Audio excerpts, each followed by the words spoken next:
Alright, hello everybody, welcome back to my channel. I'm going to do another prediction video coming up here on UFC Nashville.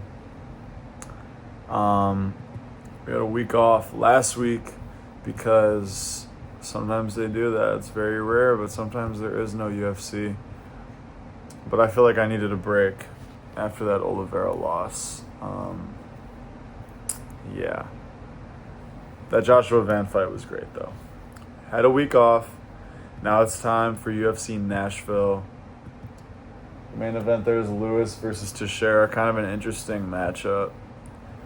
But we'll get into all that. Let's just start off with Fatima Klein versus Melissa Martinez. Fatima Klein will probably win easily. Mike Davis versus Mitch Ramirez. Mike Davis, his jiu-jitsu is very good. He had a very bad performance against Zayam Ferris. Zayam destroyed him. And I probably would be going against Davis if he was facing some good competition, but Mitch Ramirez has never won in the UFC. I think he's had one Contender Series fight and just lost to it was Carlos Protes's Dana White Contender Series fight was against Mitch Ramirez. He got knocked out. Protes just kind of walked him down and knocked him out. And then he got a knockout, came back, fought Thiago Moises. So he's fighting guys that are good. But he got knocked out in the third round. I didn't watch that fight. I don't know how he did. I think it looks like it wasn't really a close fight. So I'm going to go with Mike Davis. I mean, Mike Davis, he's not the best. He's better than Ramirez. He'll get it done. Likes to use his grappling. I think he'll be able to take down Ramirez pretty easily. And, I don't think it's going to be a tough fight for Davis. So I'm going to go with Davis here. Probably by decision. Yeah. Next fight on the card. It says on the UFC website that it is Walter Walker versus Kennedy Nzechukwu. And I've picked against Walter Walker every time he's fought. I'm gonna do it again. Even though he's won his last two by heel hook. Dude, if he gets another heel hook against Nzechukwu, man, like, good for you. Congratulations, But I don't think that's going to happen. I just don't. I mean, yeah, I just don't think that that's going to happen.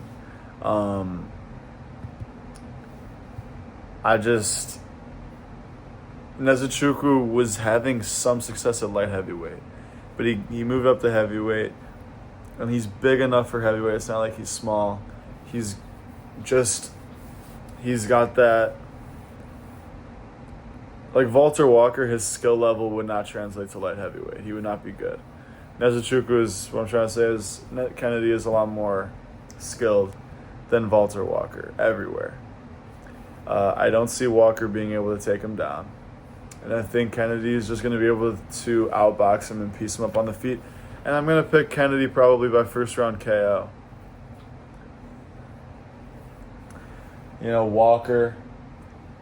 Walker's genetics say that he's going to get knocked out like a cartoon character. So, yeah, I'm going to go with Kennedy by highlight reel KO. Lauren Murphy versus Eduardo Mora. Mora will beat her easily. Chidi, and then let's move on. Chidi Njokuani versus Jake Matthews, yeah. So Jake Matthews, he doesn't really throw a lot of output. He's not the best. He doesn't really excel at anything. And he's kind of just decent everywhere. So if you're not decent everywhere, he can beat you. but he doesn't really stand out at all in any way.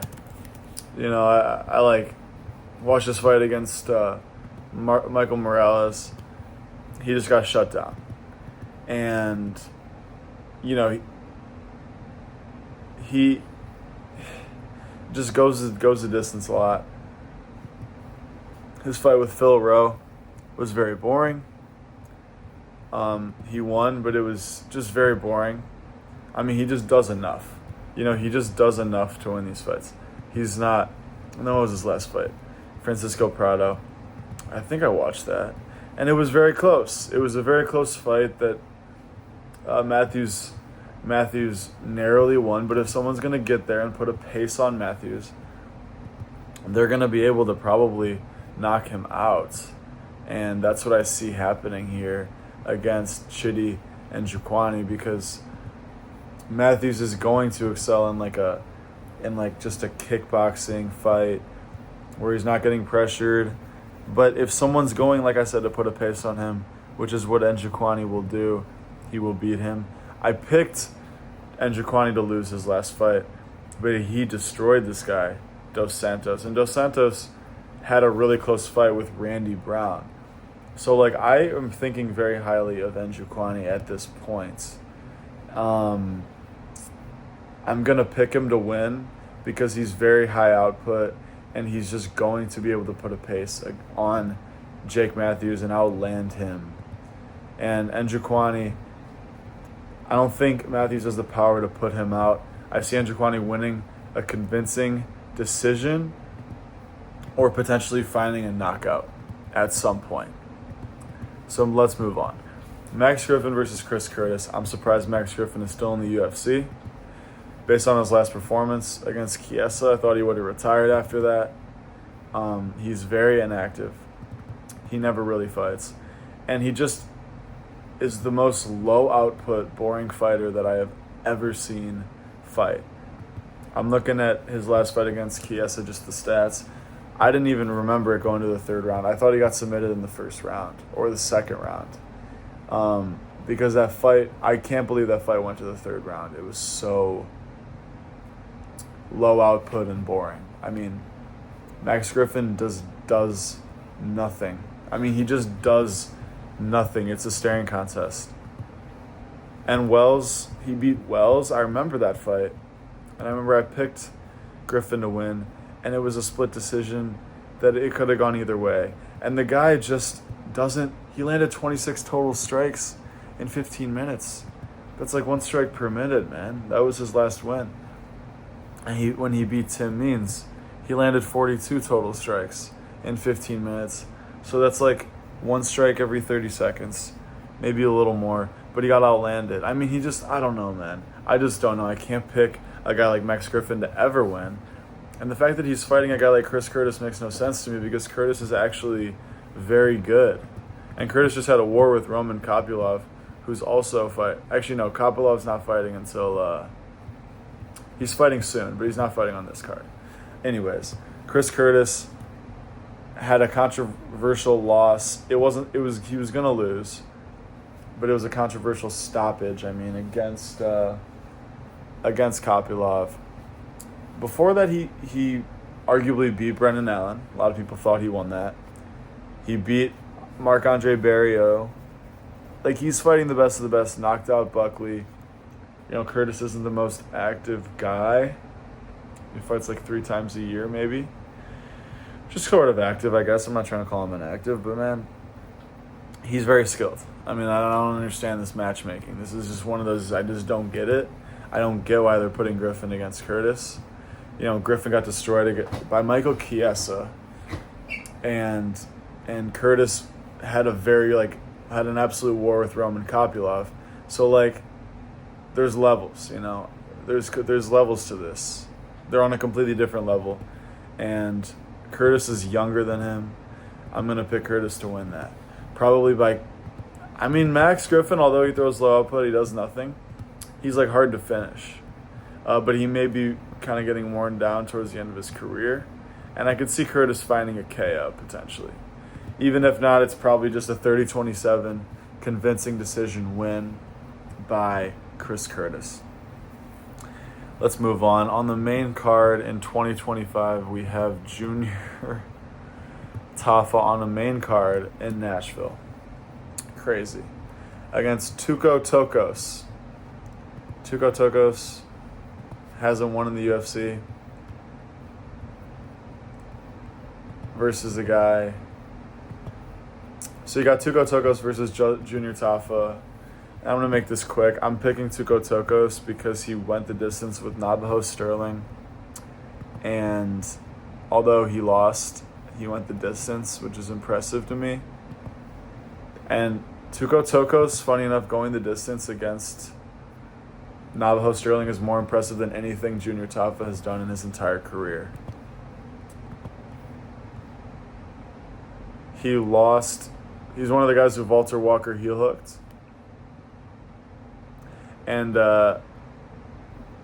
his most embarrassing performance was when he just forgot how to defend a leg kick against Marcos Rogerio de Lima, the guy who got flying kneed by Derek Lewis. So I think that's that guy. That was an embarrassment. Then he moved down to light heavyweight, and he got. Well, let me see actually, because I think he got flying. That's the guy who got flying kneed by Derek Lewis. But basically, Junior Tafa, did he fight Walter Walker at? I think it was at heavyweight actually. Right. Yeah, it was at heavyweight. Then he moves down. Now he's moving down to light heavyweight. So he's unskilled as a heavyweight. At heavyweight, with these unskilled heavyweights, he's getting subbed by a heel hook. He's getting leg kick TKO'd at heavyweight. And now he moves down to light heavyweight where the guys are even better. And yeah, he beat... Oh no, that was at heavyweight too. His last fight was at heavyweight. So now he's actually moving down for the first time. Against Tuco Tokos, the guy who went the distance against like an elite prospect, Navajo Sterling. For sure, Tuco Tokos is going to win this one. Yeah, when you also take into account the fact that Tafa's been fighting at heavyweight and he's moving down, Tokos absolutely has this one. Might find if he has a good game plan and he realizes this guy can't strike and I'm just going to leg kick him. I mean, he could leg kick TKO him. He could knock him out. He could out grapple him. It's just whatever he wants to do, so I think it's probably just going to be the easiest path of victory is just going to be taking him down, controlling him. Probably just an easy 30-27 for Tokos. Don't understand how Tafa's a favorite here. Tokos will win this one. Let's move on.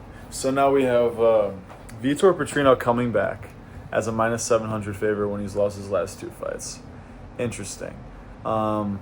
Although, so Petrino was this guy, very hyped up prospect. And we have another previously very hyped up prospect later in this card as well.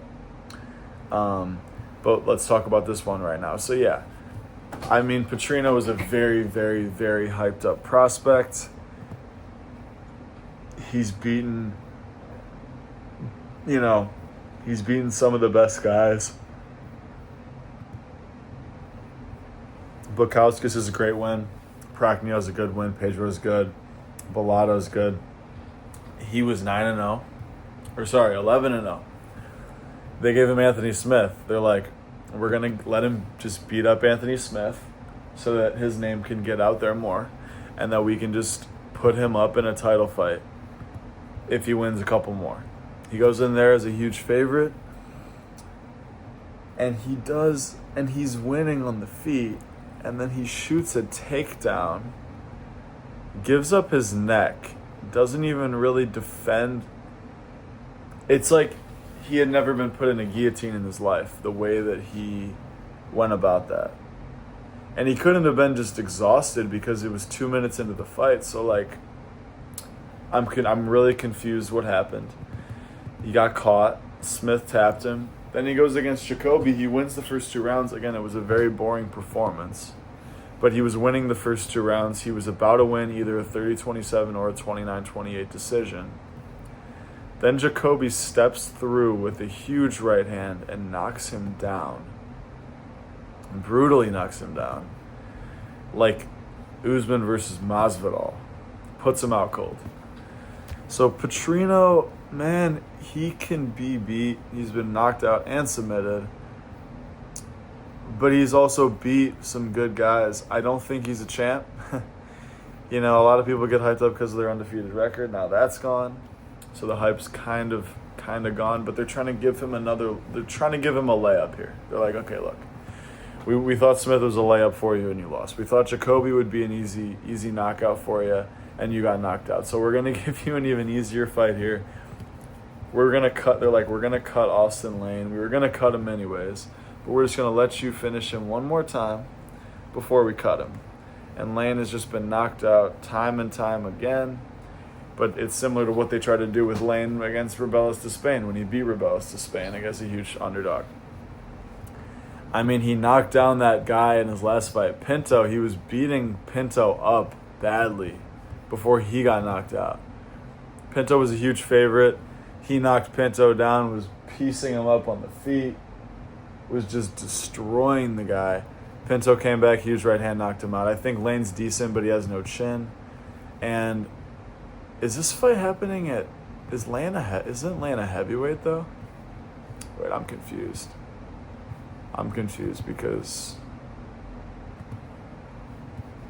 because Lane, is this at heavyweight? Oh wait, so Petrino's moving up to heavyweight. The opposite thing can happen. We talked about last fight. Tafa's going from heavyweight to light heavyweight. So he's going from a less skilled division to a more skilled division. What Petrino's doing is going from a more skilled division to a less skilled division, heavyweight. So his skills will translate a lot better. I hope his chin can hold up because Lane does have power. I think it's potentially a good move for Petrino to move up here. He's going to be faster than Lane. He's going to be faster, and he's going to be able to knock him out. I mean, that's what they want. The UFC wants Petrino to knock him out and become the new heavyweight prospect. But I don't think the reason Petrino was losing was because of a bad weight cut to light heavyweight or because I don't think moving up to heavyweight is going to solve his problems. I think he's still going to be a little bit faster, but there's advantages and disadvantages where like Petrino, although he's not the fastest guy, he's probably going to be a little faster compared to the other heavyweights because he was kind of slow. His chin might be worse. I mean, he might get more easily knocked out at heavyweight because they're more powerful. So it's a trade-off. But in terms of if Petrino was fighting a ranked heavyweight, I would pick the ranked heavyweight to beat him. But he's fighting Austin Lane, who he's 10 years younger than. Again, he's going to be faster. He's going to have the power advantage. He's probably going to knock out Austin Lane. Or if he doesn't knock Lane out, I am a little bit worried. Because if it goes the distance, Lane's a decent boxer. And Lane could make it interesting, make it scrappy, and maybe it's like a weird split decision for Petrino or Lane or something. But I could probably see a 29-28 for Petrino or 30-27, but probably Petrino knocks him out. Petrino probably knocks him out. So that's going to be my pick. Petrino by KO. And if Petrino doesn't knock him out, I would be pretty surprised. But let's move on because I'm taking too long. But we're going to go Petrino. I just didn't realize, again, these last two fights, pay attention to the weight class. Pay attention. Keep in mind when you're watching these that this is Tafa's first fight at light heavyweight. And keep in mind that this is Petrino's first fight at heavyweight when you're watching him. So let's move on here. Again, another huge age gap. It's Morgan Charrier versus Nate Landwehr. And Nate Landwehr, I picked Duho Choi in their last fight. I picked Choi to beat him. And of course, Choi did beat him pretty easily. He beat him up. It was going to be a clear decision for Choi if the fight hadn't been stopped. But Landwehr is a dog, and he's never lost back-to-back fights. I think he's going to come out hungry. And Landwehr, he could be slow, he could be old, he could be washed. But I just think with the guys that Landwehr's been able to beat. He's been able to beat David Onama, Ludovic Klein, Jamal Emmers, like some Darren Elkins, like some decent guys he's been able to beat. I think he'll be able to get this one done against Charrier, who I think is a little bit overrated. Because Charrier easily lost to Nathaniel Wood his last fight. And I don't know who Charrier has actually been able to beat. I think the guy gets a lot of hype, but you look at who he's beat, I don't know. I don't know who these guys are. I don't know who. I mean, Gabriel Miranda gets knocked out by everybody. And, yeah. We're going to go with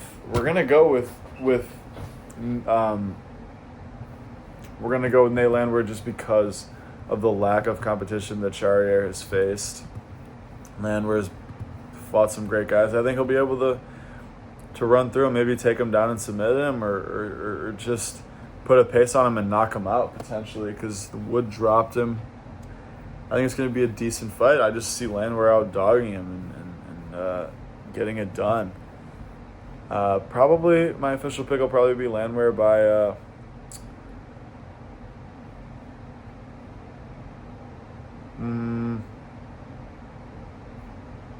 KO. I'm going to say Nate Landwehr by KO. That's going to be my pick for this one. I see him running through and putting a pace on him and getting him out of there. Even though I'm looking here, Charrier has never been knocked out, but he got knocked down in his last fight. And I'm going to pick Landwehr to get this one done, man, because he's a dog. If not a knockout, I'm going to actually lean more towards like a 29-28 decision for Landwehr. Yeah, I'm going to say like a 29-28 or 30-27 decision for Landwehr. Let's move on. It's going to be another one of my dogs. Steve Garcia. And Steve Garcia is an absolute dog. Steve Garcia is a guy who, like, you're going to bet against because you're going to say, no, he's not going to beat this guy. He's not going to beat this guy. He's not going to, like, he's knocked everybody out, but he's not going to knock this guy out. And then, of course, he goes in there and he knocks him out. He knocks everybody out in the first round. And I can't pick anything different here. Unless he fights somebody that's very elite in the featherweight division, he's going to knock you out. He must have changed his mentality because I'm looking, he got knocked out in 2022. Since then, it's been first or second round KOs in every fight. And Kyle Nelson, Melquizael Acosta, and Chase Hooper are all the names that he's knocked out. I mean, he's made Chase Hooper move up pretty much. I mean, that's crazy to me. It's amazing to me. And man, I don't see anything different against kind of like a washed Calvin Kattar. This Calvin Kattar, man, like he used to be this really hyped up guy before he fought Holloway. Yeah, like sure he lost his beat. But then you just look at the guys. When he beat Ige, it's probably his best win. But then like he's losing to Josh Emmett. He's getting dominated by Sterling. Zalal, like Calvin Kattar is always the guy you think, oh, he's gonna get this one done. He's gonna beat this guy. Yeah, I know he couldn't beat his last couple opponents, but he's gonna beat this guy. You know, he's gonna get it done. And then he just doesn't. So I'm done betting against Steve Garcia. I'm on the Steve Garcia hype train. I'm all over it now. I'm just not gonna fade Steve Garcia ever again because I can't. I just can't do it. Steve Garcia is a dog, and he's going to knock Kattar out in the first round.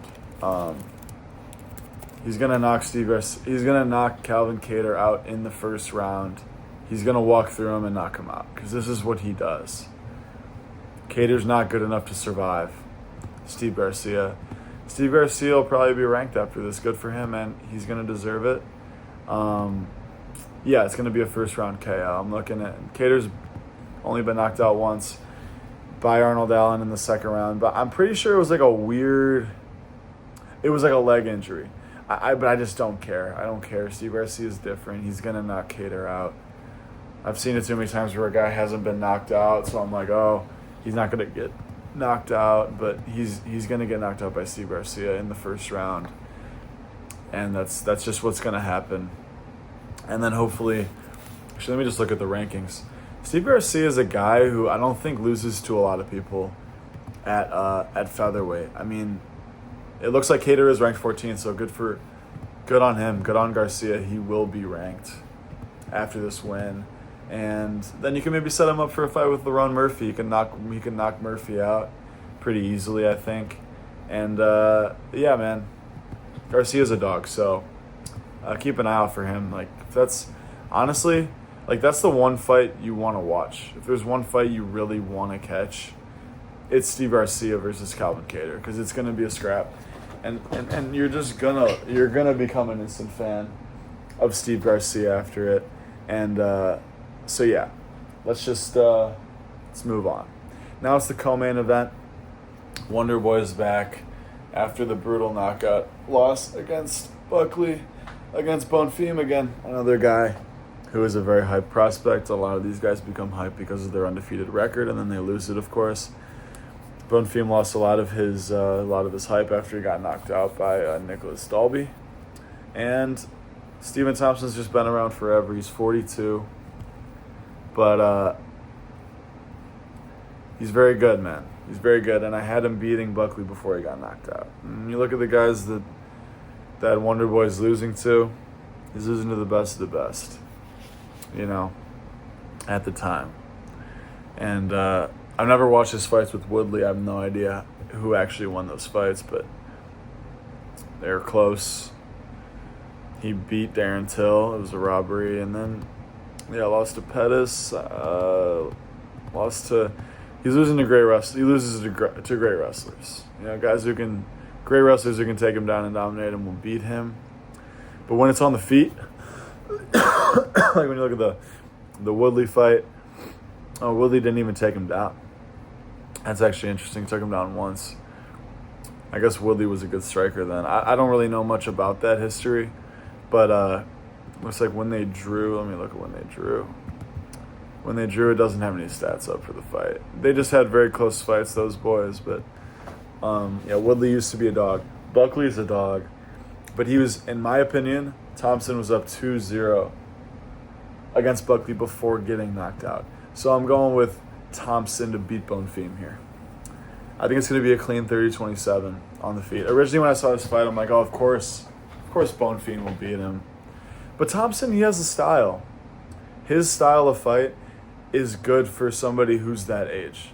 Like, somebody who's 42 years old and has a style like Khabib, when they get older and older and older, they're going to slow down and their style is going to get worse. And they're not going to really be able to dominate the way they used to be able to.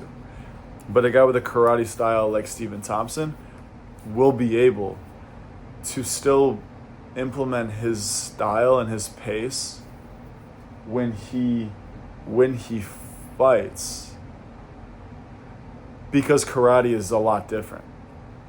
I think he'll be able to 30-27 Bonfim. Bonfim was very hyped up, loses to Nicholas Dalby, loses a lot of that hype, and then he has a really close war with Angelusa. Wins, I had a 29-28. I thought he clearly won, but it wasn't impressive. Was not an impressive win. Then he beat Chaos Williams, and it was like, okay, cool. You beat Chaos, but like, Chaos looked awful in that fight, man. So Bonfim is just overrated. And I think Wonder Boy, even though Wonder Boy's 42, I just think Wonder Boy's too good for him at this point. The way that Bonfim looks against these guys on the feet, it just, his striking will not be able to catch up with Thompson. And you're like, oh, Bonfim can take you down and submit you, though. It's like, can he, though? Because sure, he took down and submitted Chaos Williams. That was at the end of the second round. And he only had like a minute 42 of control time. So like, and then Angelusa was taking Bonfim down pretty easily. And Bonfim only took him down once and held him down for 10 seconds. So Bonfim's wrestling is not that good. His jiu-jitsu is great. So you look at, he has 3 submissions in the UFC, or 4, but 3 of those are guillotines. Guillotines that, and guillotine is not like a submission. Like, he's just ripping people's heads off, catching them in guillotines. And good on him. Those are cool, man. Guillotines are awesome. But like, you're talking, this is not a submission that I don't think he'll be able to get Wonderboy in that. Wonderboy's smarter than that. Wonderboy is smarter than to get caught in a guillotine. Wonderboy, you're gonna have to get him with, like, he's only been submitted once by Shavkat, and Shavkat really had to struggle to get him down. Shavkat against Bonfim wouldn't be close, but Shavkat really struggled to get Thompson to the ground. Only took him down once, but when he got him down there, he did control him and he submitted him. But on the feet, Wonderboy versus Shavkat was close. I mean, Shavkat was catching him. Wonderboy was also getting the best of him at some points, but like, Shavkat was able to win that fight by only taking him down once in 10 minutes and like found the finish with 4 seconds left in the second round with the rear naked. Now maybe Bonfim, like, the question is, like, when is Thompson ever going to be washed then? I mean, if he loses, this could be it. He could retire. But he could win and retire. I don't know. I just don't know. 42, you don't see a lot of 42-year-olds in the UFC. I think this is why the odds are what they are. I think if they're the same age, everybody would be picking Thompson. But I'm just saying this Thompson style, his age doesn't really make a difference, and we saw that in his last fight with Buckley. But if you look up, like, I'm going to look up who the oldest person in the UFC is. Let me see. Why doesn't it say? It says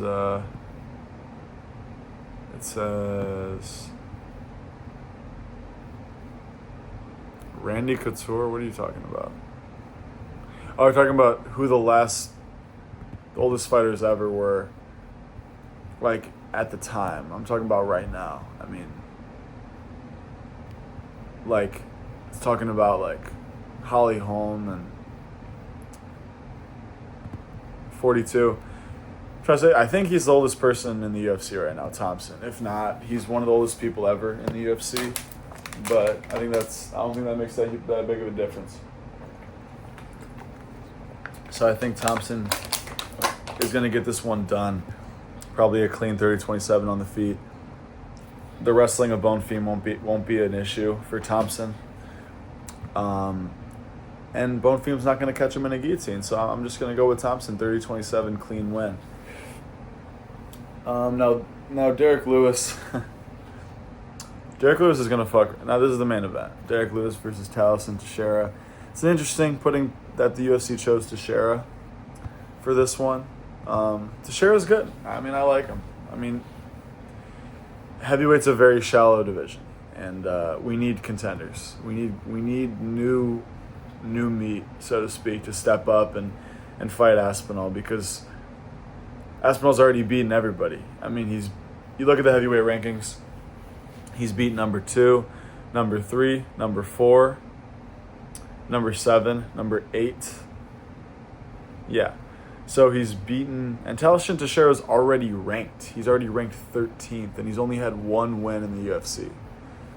And it was was it Justin Tafa? That's weird, man. Crazy.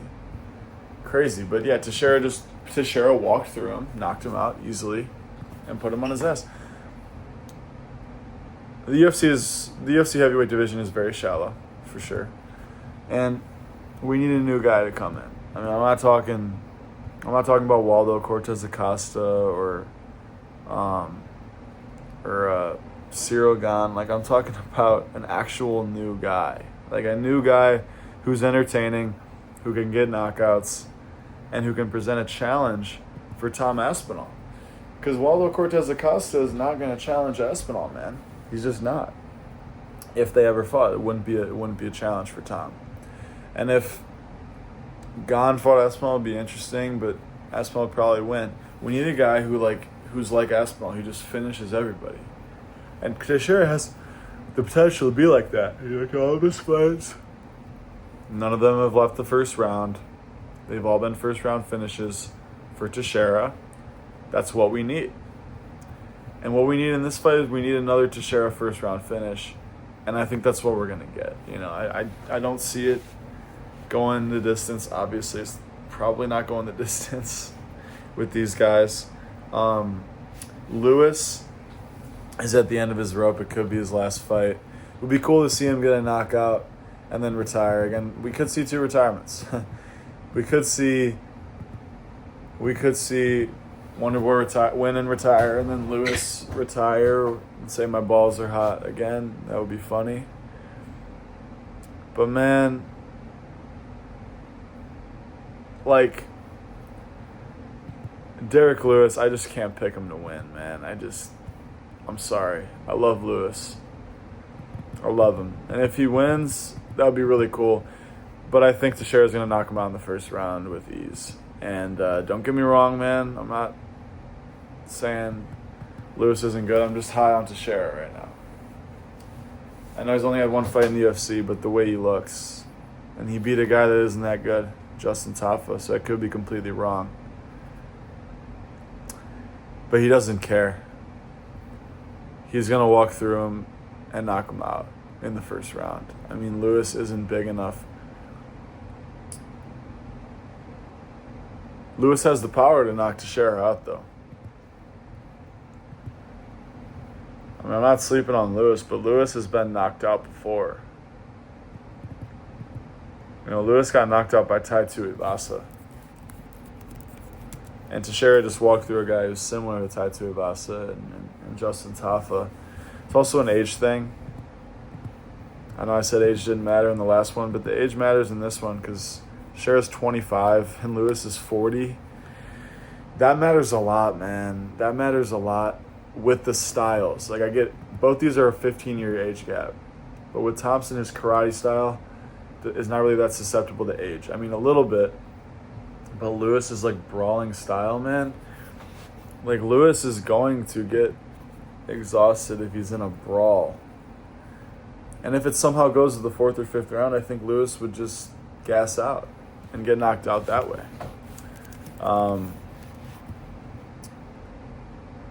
You know what I mean? Like, Lewis is a fun guy to watch, man. He's a fan favorite. He's had a lot of great moments in the UFC, and he's put on a lot of amazing scraps for us to watch. But, like,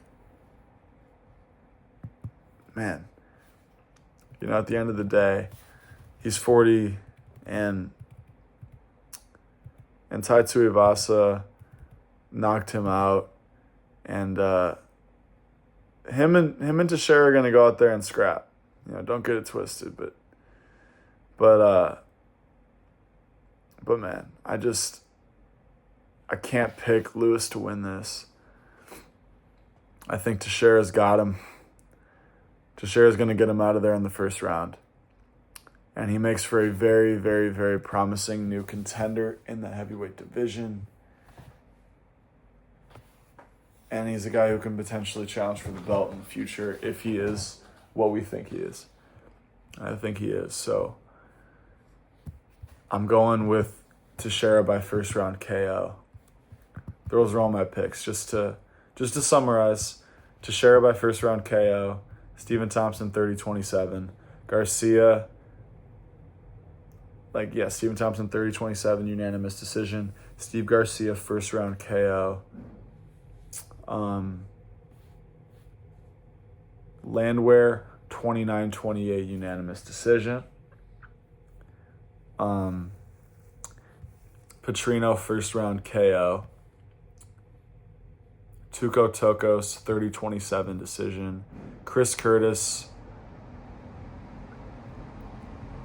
30-27 decision, Njokwani 30-27 decision,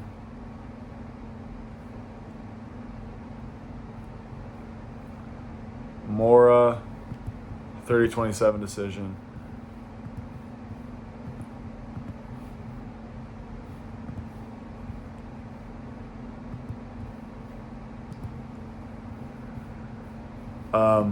Mike Davis.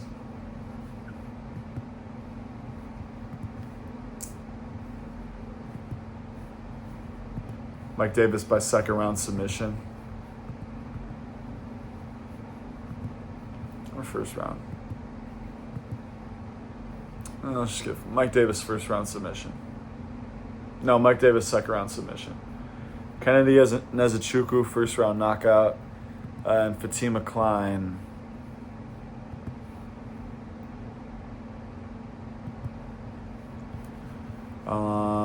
Fatima Klein first round knockout.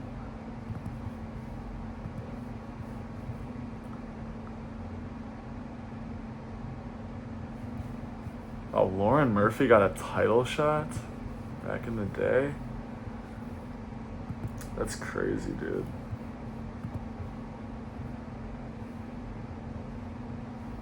Yeah, that's ridiculous. She's durable, though. She's durable, but she'll lose. All right, that's all my picks. Thank you all for watching. Like I said, I went 13 for 13. 13 for 13 on UFC 316. And then I decided to reboot my channel after that. Because I'm like, I got this. Like, my picks are on fire. Usman Buckley wasn't that good. Hill versus Roundtree was okay. But then my last card, just look at the last one. 317.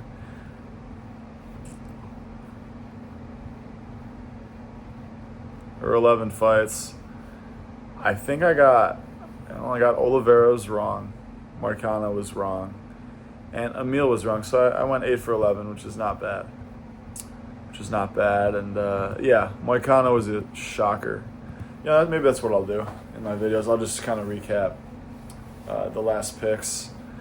Talbot. Picking Talbot as an underdog was a great pick for me. That was a great pick for me. I was very certain McKinney was going to win, and I'm happy that turned out the way that it did, because that's just what he does.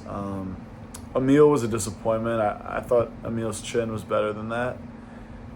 He was going to scrap with him. That was going to be a great fight, but what a shock. What an absolute shock. Van, that was the fight of the year. Maybe the fight of the decade. Just one of the best fights you'll ever see. And then Van was going to win. I had Van up 2-0. I had him up 2-0. I scored at 30-27. And I thought Van won the third round even without the knockdown, but the knockdown just solidified it. And yeah, Van's just a beast. Van's just a beast. So Oliveira, heartbreaking. I don't want to talk about it. That was very sad. And Pantoja's just a dog. Pantoja's a dog. And I think Van versus Pantoja is a very interesting fight, and I'm gonna pick Van to win by decision. But we'll get to that. Like I already made my video about that champs at the end of next year video. But those are my picks for. Yeah, that was my little recap for 317. And those are my picks for Lewis versus Teixeira. And yeah, that's that. So let's go